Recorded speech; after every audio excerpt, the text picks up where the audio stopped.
Good morning, class. We're on page 360, maybe. Show it. There it is, 360. 360, we got the two poems that we normally read on Thursday. We're doing our Thursday work today on Friday because of the short week. The first one is Genius. This one says, read out two posts describe moments of triumph. Sis, wake up, I whisper. It's the middle of the night. Urgently, I shake her till she switches on the light.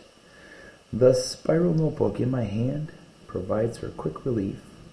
It tells her there's no danger of a break-in by a thief.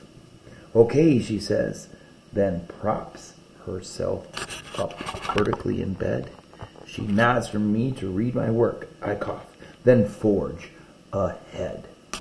The last verse of my poem leaves her silent as a mouse. I worry till she says, we have a genius in the house. Winner. What I remember most is my dad behind the rusted screen, back of home plate. You can hit this guy, his voice not letting up through 4 fastballs, 2 misses, swings late, 2 fouls, unchecked swings, then the curveball, and the dying quail into left center. The winning run sliding home, my dad all smiles, slapping backs in the bleachers, as if his single had won the game. So if you know anything about baseball, 2 fastballs came by the kid, strike 2, but then he hit the ball. It was a foul ball. He hit that twice. And then finally he hit the curveball, a dying quail, flying out into left field. He got a single, but the other guy scored. And so winner, and of course his dad's so proud of him. Poetry. Hopefully in the first one you caught some of the rhyming word, some of the rhythm there that we've been working on this week in our poetry lessons. All right, pull out your assignment, Unit 4, verse 5. I got to tell you guys, some of you guys aren't doing such a hot job on this one, and some of you are just rocking it out. It'd be sweet if we'd have everybody rock it out. Stay tuned for a little help on some of them, and then you're on your own on a few of the other ones. First of all, this week we've been studying theme. If you have your foldable handy, you can remember that theme is what your lesson you're supposed to learn from the story. And so we got the swinging rock. And if you remember the swimming rock, we got the girl sitting on the dock. She's got her sandwich. Her brothers and her dad, they're swimming out to this rock out there. And she's like, nah, I can't do this. I can't do this. Maybe next year. And by the end of the poem, we said, and I think this year. And so she had changed her mind. And what we said in class, the theme was, you never know unless you're going to try it. So try new things. Try new things. I'm going to put adventures there. Now we're going to find some details to support what we thought the theme was. What are some of the details?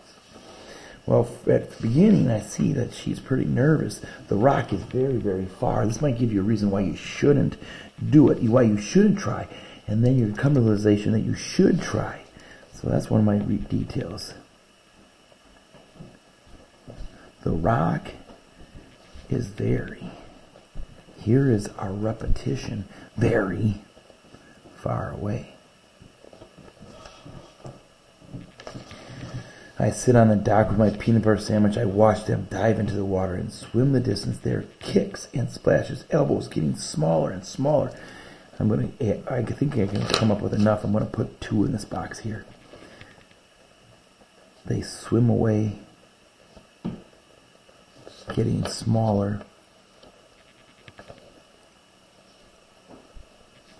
and smaller. Again, some repetition.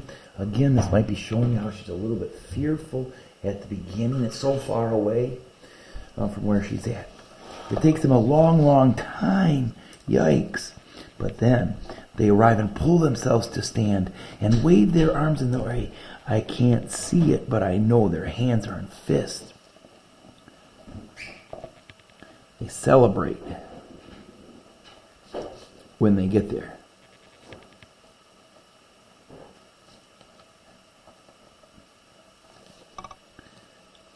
hands in fists. I'm looking for one more detail to show why you should try new things. I sit on my dock, dinging my feet in the water, counting dragonflies. My father and brothers come closer, and from the water lift their faces with wet, wild smiles. And I think this year she sees how happy her brother and father are. She thinks this year.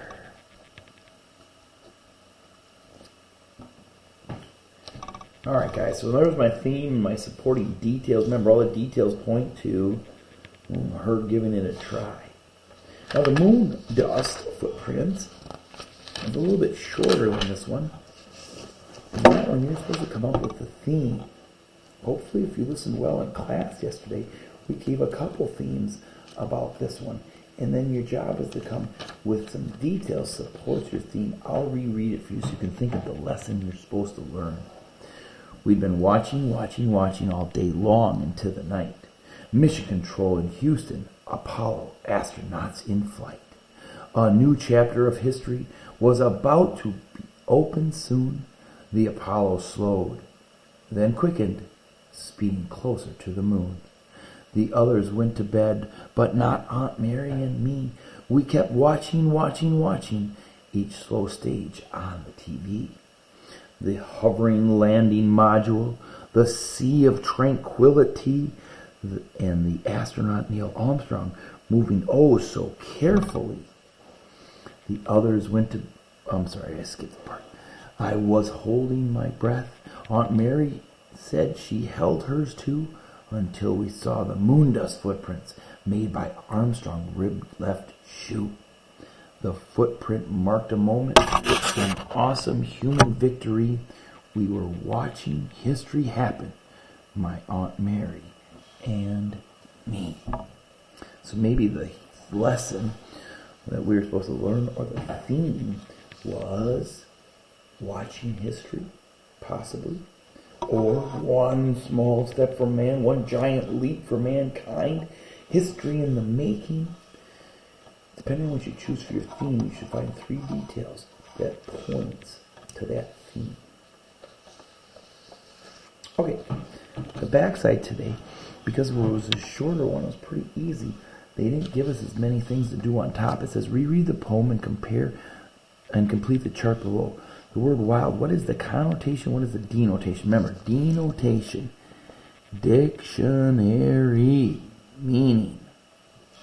And connotation, you got to use the context. How it's used in the context.